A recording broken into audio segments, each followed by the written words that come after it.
নমস্কার, আশা করি সকলে ভালো আছেন। আমার চ্যানেল সুনন্দিতার রান্নাঘরে সকলকে স্বাগত। আজ কাতলা মাছের একটা রেসিপি আপনাদের সঙ্গে শেয়ার করব, যেটা এই গরমকালে ভাতের সঙ্গে খেতে কিন্তু অসাধারণ লাগে। আজ গন্ধরাজ কাতলা রেসিপি আপনাদের সঙ্গে শেয়ার করব। আপনি যদি আমার চ্যানেলে নতুন বন্ধু হন, তাহলে আমার চ্যানেলটা সাবস্ক্রাইব করে পাশের বেল বাটনটা ক্লিক করে দেওয়ার অনুরোধ রইল, যাতে আমি নতুন রেসিপি আপলোড করলে আপনার কাছে নোটিফিকেশান পৌঁছে যায়। রেসিপিটা সম্পূর্ণ দেখার অনুরোধ জানিয়ে শুরু করছি। কাতলা মাছগুলোকে ধুয়ে পরিষ্কার করে নিয়েছি। এবার এগুলোকে ম্যারিনেট করব। তার জন্য দিয়েছি হাফ চা চামচ লবণ, 1/4 চা চামচ গোলমরিচ গুঁড়ো। আর যেহেতু গন্ধরাজ কাতলা রান্না করব, কাজেই গন্ধরাজ লেবু তো লাগবেই। এই গন্ধরাজ লেবুর শুধু ওপরে সবুজ অংশটা আমি নিয়ে নেব। একটা গ্রেটারের সাহায্যে দেখুন, শুধু ওপরে সবুজ অংশটা আমি নিয়ে নিচ্ছি, যেটাকে জেস্ট বলে।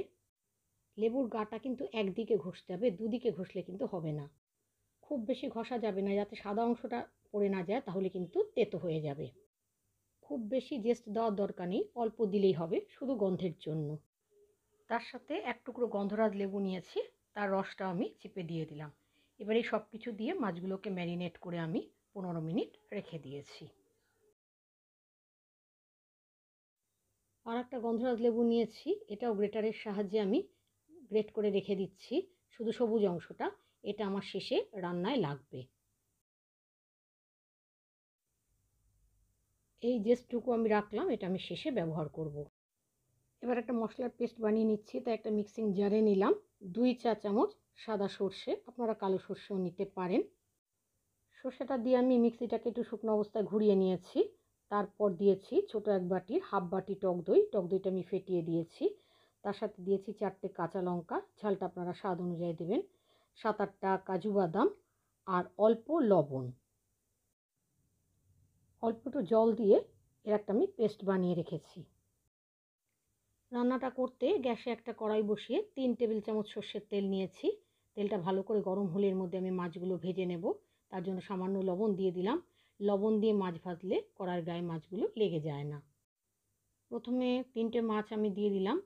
মাছগুলোকে আগে ভেজে নেব, তারপরে বাকি মাছগুলো আমি ভেজে নেব। আমি মাছ সাধারণত হালকা করে ভেজেই রান্না করি, আপনারা আপনাদের পছন্দ অনুযায়ী ভেজে নেবেন। প্রথম যে মাছগুলো দিয়েছিলাম সেগুলো ভাজা হয়ে গেছে, সেগুলো তুলে নিয়ে বাকি মাছগুলো আমি ভেজে নিচ্ছি।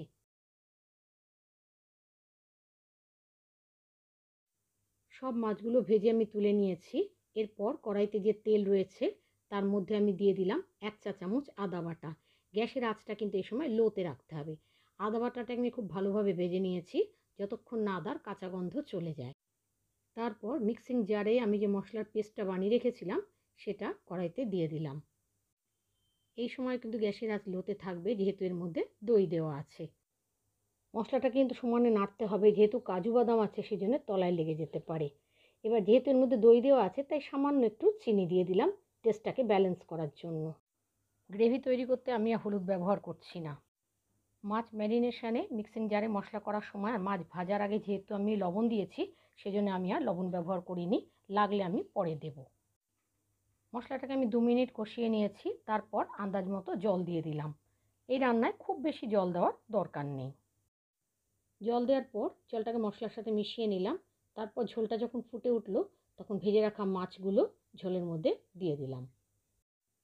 আবারও ঝোলটা যখন ফুটে উঠলো, তখন কড়াইটা আমি ঢাকা দিয়ে গ্যাসের আঁচটাকে মিডিয়ামে করে দিয়েছি। এইভাবে 3 মিনিট আমি রান্না করে নিয়েছি। 3 মিনিট বাদে কড়াইয়ের ঢাকনাটা খুলে নিলাম। রান্নাটা আমার একেবারে হয়ে এসেছে। ঝোলটা যদি আপনারা একটু কম করতে চান, সেক্ষেত্রে ফুটিয়ে আর একটু শুকিয়ে নিতে পারেন। এবার আমি গ্যাসের আঁচটাকে বন্ধ করে দিলাম।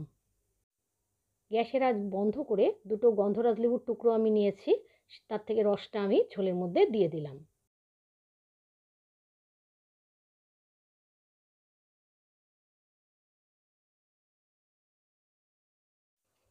আর গন্ধরাজ লেবুর যে জেসটা আমি কুড়িয়ে রেখেছিলাম সেটা উপর থেকে ছড়িয়ে দিলাম। গ্যাস বন্ধ অবস্থায় এই কাজটা করতে হবে, না হলে ঝোলটা তেতো হয়ে যেতে পারে। গন্ধরাজ লেবুর রস আর জেস্টটা দিয়ে মিশিয়ে নিয়ে ঝোলের সাথে আমি কড়াইটাকে ঢাকা দিয়ে 5 মিনিট রেখে দিয়েছি।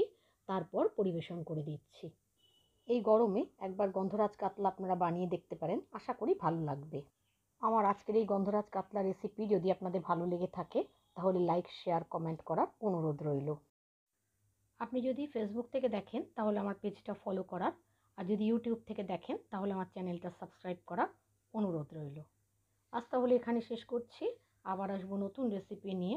ততক্ষণের জন্য সকলে ভালো থাকবেন, সুস্থ থাকবেন। ধন্যবাদ।